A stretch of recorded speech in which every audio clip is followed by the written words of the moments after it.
Va bene, dai, Danilo, dai, Federico, dai, che salta, festevolo di più. Amiche e amici, bentornati a Cresta Alta, il podcast di Federico e Danilo Gallinari. We are live today. We are live as we do every Thursday, but there is something special going on today, my brother. Something very special. The fans asked about him for a long time, since season 1.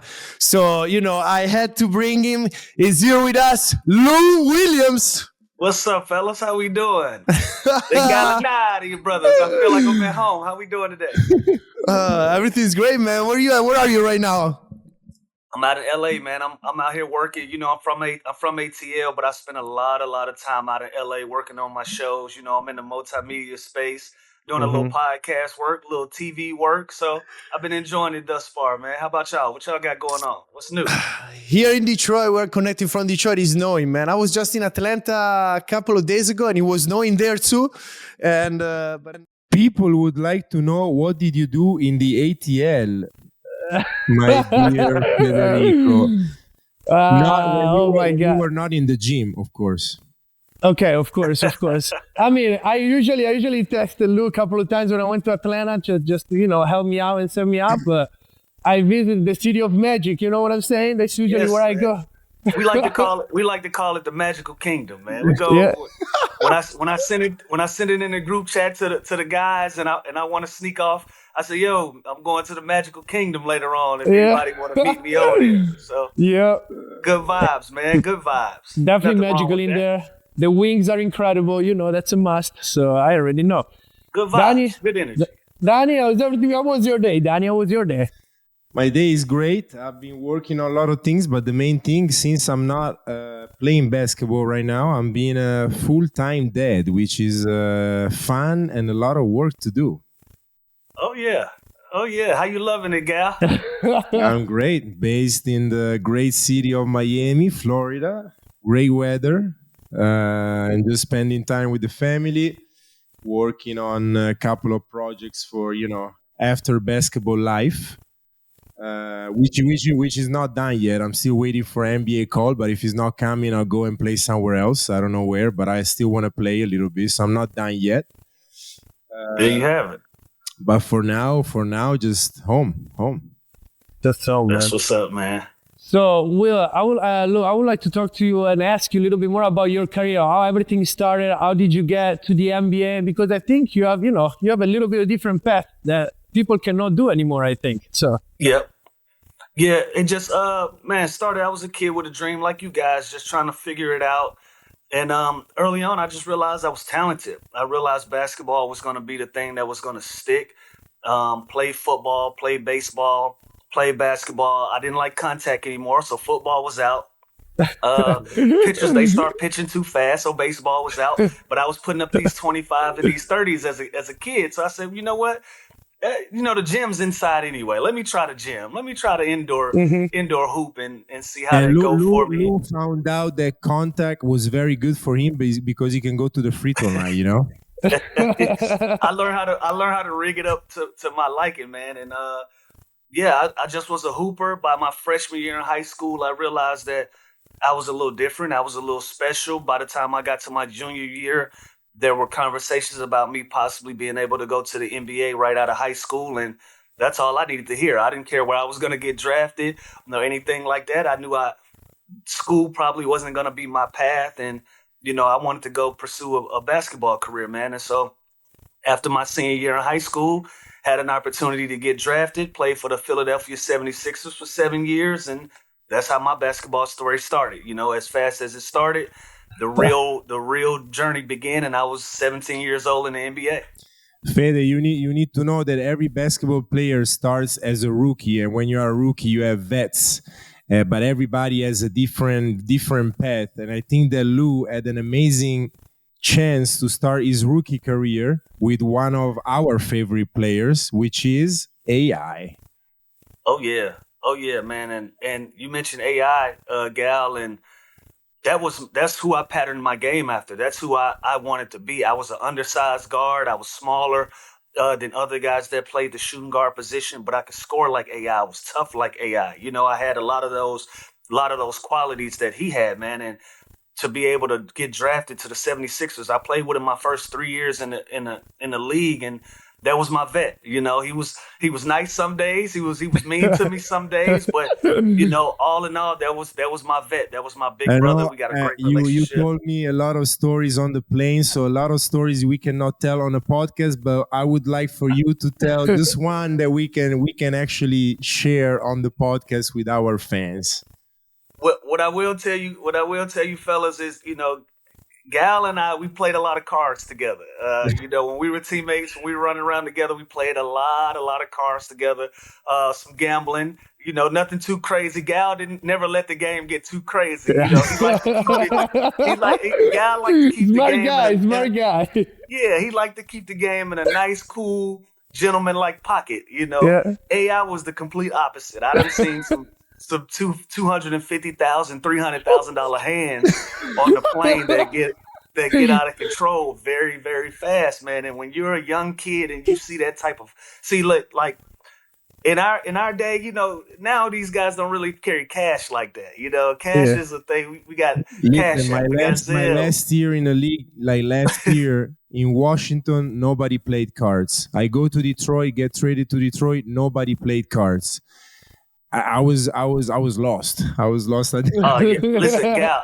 I hadn't played Blu-ray in years, Gal. I'm dying for a Blu-ray game right now. I had played it so long. Let's set it up. Let's set it up somewhere. Come on, Blu-ray Nation. Let's do it, man. we gotta get it, man. But man, those days, guys, man. I seen AI getting on a plane with 100, 200,000 to gamble with routinely. That was just the culture of the league back then. If you were a vet, you couldn't even get in the game if you didn't have 10, 20,000 cash money on you. So when they went on long road trips, it was a backpack fully designated for some Blu-ray games, man. So that's what I will tell you about AI. He took his Blu-ray serious, man. There we go. Hey, listen, Lou, 3 times Six Man of the Year. That's unbelievable.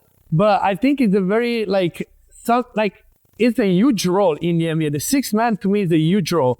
Some people might Underestimate. There we go. Thank you. Underestimate it. But actually, it's like a huge role. What does it take to be this best Six Man of the Year? You got to be wired differently than everybody else on the team, right? Like you have to be able to score at a high clip. You got to put numbers on the board, and you have to be prepared. If it's not your night, you're coming out of the game. Like your leash is shorter than everybody else on a team, but at the same time, you have a green light that everybody else doesn't have. Like you're an assigned assassin. You're going out there to make quick, immediate impacts on the game, and you're going to be out there for 5-6 minute spurts, right? But when you're done, you're expected to have an impact on the game.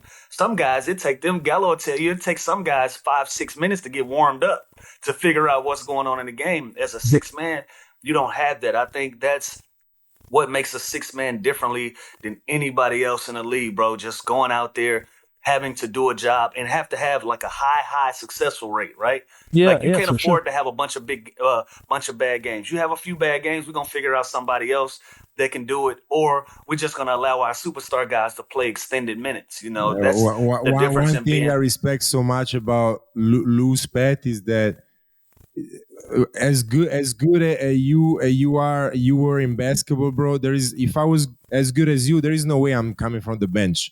I'm like, it was so good that is, if you like nowadays, or the way that I see, the NBA, or the way that I would approach any contract that I sign, Lou was better than anybody. He's one of the best, not six man. He's one of the best scorers in the history, and probably the best scorer that I play with in my 16 years career. But there is no way that I'm coming from the bench. That's something that I respect so much, because I would never be able to do what you did. I appreciate that. Thank you, man. But when you get that title and you get typecast to be that. That's what teams expect from you. That's what they start looking for you. And I got that very, very early on. It was a gift and a curse of playing with AI because, once he left Philadelphia, and he came back. You know, a lot of people forget that he came back to the Sixers to play. By the time he came back, I was the guy. You know, I was averaging high 20s, and then boom, I broke my jaw. And he came in after I broke my jaw, and I never got another opportunity to start after that. You know, I was on a run. I was the guard that we're talking about. And then out of nowhere, you break your jaw. I'm out 4 to 6 weeks. I get back, and they're like, yeah, he's going to start. You're going to come off the bench. And from that point on, I didn't have an opportunity to be a lead guard anymore. I see what you're saying. It takes a lot of like mental strength, you know, like probably show up in practice and, you know, try to work with him and all of that. And then you come back from an injury and being able to, you know, adapt to a 6-man. But you reach incredible. And not qualifying for like the $100 million contracts. You got to be. You gotta be mentally strong to know that you don't even qualify to make that type of money because you don't play the minutes and you don't get the accolades. So that in itself is difficult. You know what I mean? For sure. But you reach, you know, 6-man of the year, I think is a huge accomplishment. I coach now, so as a coach, I would have loved, I mean, a 6-man like you, I signed for it, no problem. So great. But listen, Lou, if you would have went to college, what college would you have chose, you know, after high school? Well, you know, North Carolina was my dream school, right? I was gonna be a Tar Heel. I love the colors. I wanted to wear Jordans. Okay. It was up the street from Georgia. It wasn't far from my hometown. But I had made a pact with a gentleman by the name of Mike Mercer that I went to high school with. We were like a 1-2 duo. We were a group, and so UNC, they weren't recruiting him. So we had to find a school that was good for both of us. And then eventually I signed a letter of intent to go to the University of Georgia. I was going to be a Bulldog along with Mike Mercer. And then, you know, once the league stuff started calling, I told Mike, I'm going solo, brother. I got to get out of here. I got to go ahead and follow my dream. But I would have went to University of Georgia. Okay. Would you bring back the possibility to go to the NBA fresh out of high school, or do you think college or any other path in between going to the NBA is important? Bring it back. Bring it back. Like, what's the point? I mean, let's look at the history of the league. Some of your best players that you've ever had in the history are guys out of high school. Kevin Garnett, LeBron James, Kobe Bryant, Amari Stoudemire. Like I'm rattling these names off and I'm not even thinking. Like these are the guys that are the pillars of the league, are the household names of the league, and they're straight out of high school. So that experiment shows you that it works. Like it works. You allow these young guys to come in so early to develop their games, to be groomed and to be the players they're going to be. They're going to be supermax guys. They're going to be superstars in the league. So I don't understand what a year of college is going to do or a year out of the game is going to do for these young guys, especially if they don't want to be there in the first place. It's a waste of a year when they can be in the league getting that training. Like I always looked at it when I was when I was coming out of high school. I knew I wasn't going to play right off the rip, right? They told me like, yo, you're not going to have an opportunity to play so young, no matter what team you go to. So I was like, cool, it's an internship. Like, this is the job that I really want. And I'm going to be able to get paid. You know, it won't be it's crazy like these NILs like they are now. But, you know, if I can make $500,000 a year as an 18-year-old kid on a minimal deal and still be in the NBA, that's a great opportunity for me to learn on a job and then have an opportunity to earn my respect and earn an opportunity to play. So please bring it back so some of these young guys can go straight to the league and be the best players in the world after that. So the young guys sometimes don't understand that it's a job, man. It becomes your job. You know, sometimes Absolutely. Like, you know, gotta think it's a game, but at the end of the day, it's a job. Like, you know, they're in the 9 to 5. You gotta do a 9 to 5. You're in the gym, you're blessed. You're in the basketball court. Listen, you don't have a choice whether you're going to practice or not tomorrow, right? Like that's a job. That's not a game. That's a gig, brother. For sure. I had 100%. So one of the best years that I had in my career was, of course, our year together in LA. What are your memories about that season? And also, because Fede, Lou was 6-man on the court, but then he was, as he always say, I don't start the game, but I finish the games. That's what he was saying every time, which was key for us. And but he was not a 6-man off the court. He was the leader of the group off the court. He can talk to us about that too. But what are the memories for that season? Man, we just had a good time, and we had guys that were bought in. We dealt with a lot of adversity. but we were pros, and I can genuinely say we enjoy hooping together. We didn't have a lot of riffraff going on. Like Trez was our resident madman. He was like the guy that was upset all the time. And he, if you know Trez, he's gonna be emotional, but he's gonna compete his ass off, and he's gonna give you everything he had. And the emergence of SGA, Gallo, like who knew that Shea was gonna become who he is now? Like look at him, like he's looking at an opportunity to be the MVP of the league this year. And so. Him, Gallo, Pat Bev being on that team. So many different guys, so many different personalities, but we all bought in. We understood who we were individually, what we brought to the table, and everybody threw something in the pot, and we kept rolling. And off the court, me, Gallo, and Pat, we would play Abu Ray, and Pat would get on. And listen, Gallo makes Pat Bev so mad in Bure. Let me tell you something about your brother. Say anything you need to say. Listen, let me tell you, your brother has done so well for himself, but you wouldn't know it if you played cards with him. You would absolutely not know it. Gallo would get out on $100 hand in Blu-ray, and it would drive Pat Bev crazy. Like, come on, Gal. No, $100, no, a little more than $100. Yeah, 120. But the times that Pat begged me to stay in, and then I got booed because of him. You get booed? Oh my God. Listen, I got to tell you this story. What? So Pat begs Gallo to stay in one hand, right? Gallo's like, nope, not doing it. Come on, Gal.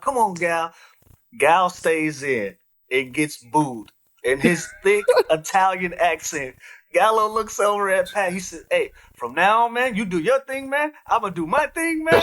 Don't ask me to stay in. If I want to get out, I'm getting out. You do your thing. I'm going to do my thing. You play cards how you play cards. I'm going to play cards how I play cards. Gal was pissed. He was pissed. He was 100% pissed with Pat.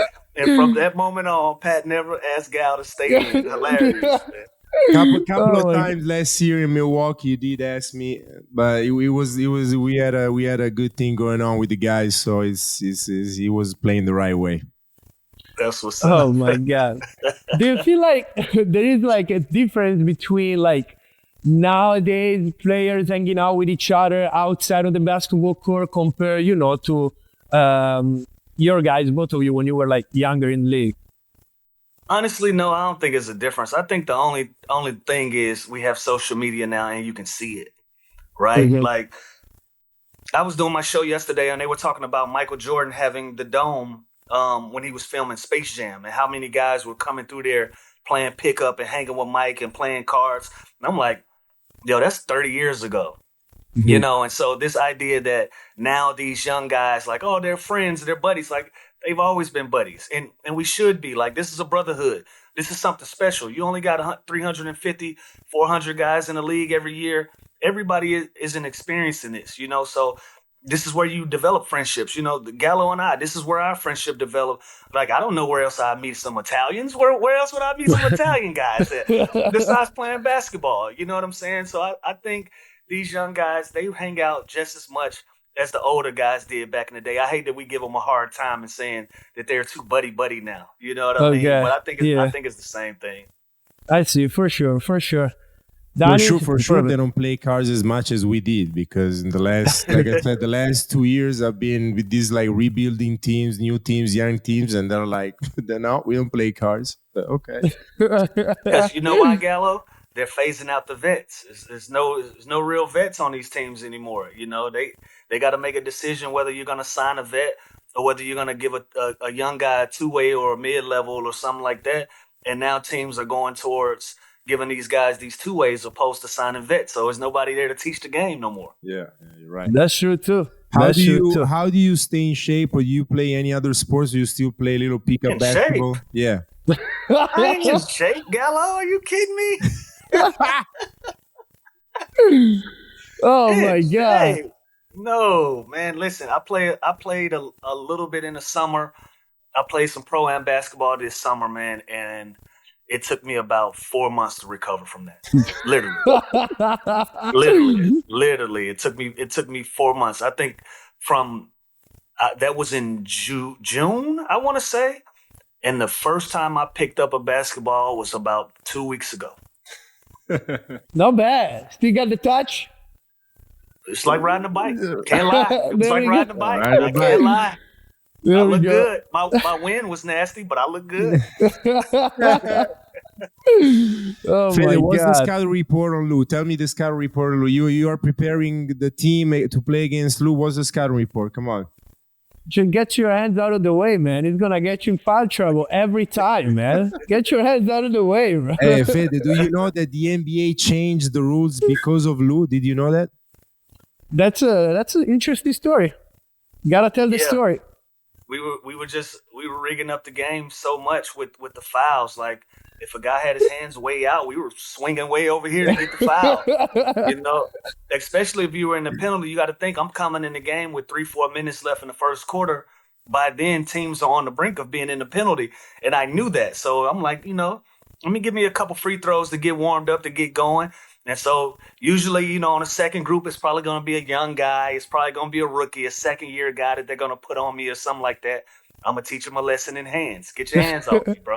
This is not a contact sport. And so from that, they changed the rule from, the swing throughs aren't shooting fouls anymore, or, some of those things that guys do right after the contact and you still continuing on. They got that out of the game as well because of me. And, I'm honored to be, just somebody that came off the bench and did my thing, but I got a rule change in the NBA, so I got that on my resume as well. That's huge. To all the young guys that follows the NBA, follow our podcast and everything, make sure that you watch videos about Lou and work on the shot that nobody, and correct me if I'm wrong, Lou, nobody does it in the NBA no more. And I don't know why the young guys are not just replicating what you were doing. The pull up that you were doing, going left and a little fade. Nobody does it. I'm watching games. Nobody does that. Nobody. It's one guy. It's one guy left. It's Shea. Yeah, I think Shea. Yeah. I was right. digging in my bag looking for my fadeaway, and I couldn't find it. And I looked up on TV, and Shea had it. But like Shea uses his size to get to so many different spots on the floor. He loves that left side. Even the double I think pump. the Shea goes more like you were going left and still fading back and left. You were still all the way out of bounds. All the way out of bounds. Shea Yeah. does it, but it goes more like from horizontal to vertical or fade back. See, but the fade to the 6'6". left, Yeah.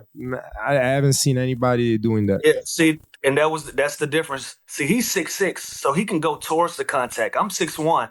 I gotta fade and I gotta keep going until I'm out of reach, and then I'm letting that ball go. That was the difference between our games. But yeah, man, like the mid range in general is a thing of the past, but that fade left I'm glad it's still mine. Yeah. But Shea, I think that all the best players right now, they're using, like Shea is one of the best in the mid range. And I don't know, these analytics that they do. No mid range, fellas. No mid range. Listen, I remember with Lou in LA, we had a different plan and we were successful. When I was in OKC with CP3, that's all he was shooting and we were successful. So it's honestly, I don't know if it's all that analytics. Honestly, it's all bullshit. You can be successful, and if that's what you do, you bring it to the game, you win games. You're still gonna do it. It's not that you're gonna become a 3-point shooting guy or a 3-point shooting team if your strength is the mid range.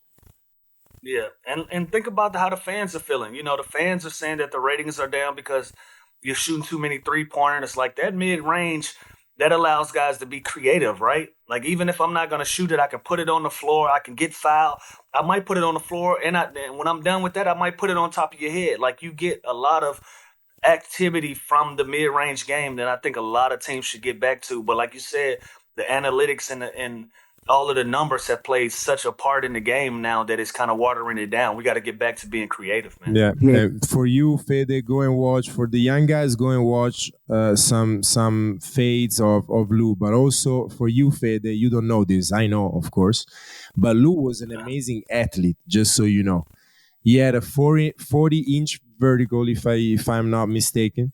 He was flying. Yes. He was flying. He was flying out the gym. So watch some videos. I think there are still some videos. I watched some videos the other day on high school videos and videos on YouTube about Lou Will. He was flying. Tough. Good old days. Tough. Listen, Lou, I have a game to do with you right now. All right? Let's do it. I need you to lock in, okay? All right. So I have 5 players. I'm going to give you every name by name, but you will not know what is the second name that I give you. So I give you a name, and you have to rank them from 1 through 5. Blind rankings. Let's do it. Yeah, there we go. You ready for it? Let's go. First name that I give you is Trey Young. I'm going to put Trey. Dang, that's the first name. I don't know where we go from here. I'll put Trey 4 right now. 4. Okay. Second name, AI. 1 for me. What? Third name is Kobe. 2. Fourth name is Meta War Peace. 5. This list is all over the place. The last one is D'Angelo Russell. 3. 3. Now that you know how you rank them, would you re-rank them, or how would you re-rank them? Yeah, I would move it around a little bit. I still would keep AI 1. Kobe would be 2 for me. Yeah. 3 would be Trey. Yeah. Meta World, gotta have some defense, and then D'Lo would go 5. Okay. I like it. How was flying on the plane with Kobe? Tell us something about Kobe off the court. Now on the court, we all know. Kobe was cool, man. Like it was like a surreal thing. Like playing with Kobe was playing with like a different type of celebrity. Like not a basketball player, like a celebrity. You know what I mean? Like, we would sit on a plane. And we would look out the window, and you'll just see the helicopter coming down. Helicopter lands right next to the plane. He would get off the helicopter on the plane, door closed, we're in the air, 5 minutes. Like that was the norm. That was the norm. He would get right off the helicopter onto the plane, and we were up in the sky. And Kobe sat directly behind me. And Gallo's been my teammate. Gallo knows that I don't like to travel. I'm not a great traveler, so I would usually have something in my bag to make my travel experience a little less stressful, And and 9 times out of 10, it was in the form of a little tequila. I would have a little personal, a little personal stash of tequila just to take the edge off a little bit, because they didn't have alcohol on the plane. So Kobe used to sit right behind me, and we used to sit at the table and we used to gamble or whatever. And every once in a while, I would feel like a little poke in my side through the seat, a little poke in the side through the seat. And I would look down, it'd just be a cup of ice right there. I pour my man a little something, and he'd go back, put his headphones back on, and keep reading his book. So that was our thing. I used to keep a little tequila in Kobe's cup, man. That was our thing. And Lou was responsible, of course, for the music. Sometimes Lou was asking me, Gallo, what you want today? And so Lou was responsible for the music, because if you guys, our followers don't know, but Lou is a singer, producer. He has a passion on music. He has his own studio and he records music. I think, how many albums you did already? 2 or 3?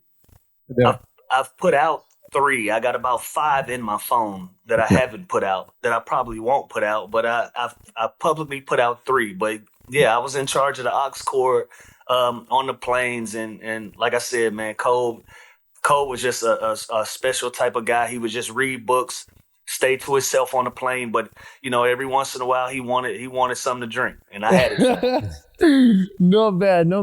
I want to see you, Danny, try to freestyle on a beat. Let's see a battle between. You can ask that. With some accent, it wouldn't be bad. Think about it, Lou. I'm the wrong guy. With some accent in it, wouldn't be bad. I think it wouldn't be bad. He would come out a pretty good career out of it. Thank you so much, Lou, for coming with us. Make sure you guys like, comment, and subscribe. It was an incredible episode. I loved it. And until the next time. Ciao. It's been a pleasure, fellas. Good luck. Fuori dal blocco, prendo la palla, tiro da tre. I due fratelli spiegano il gioco solo per te.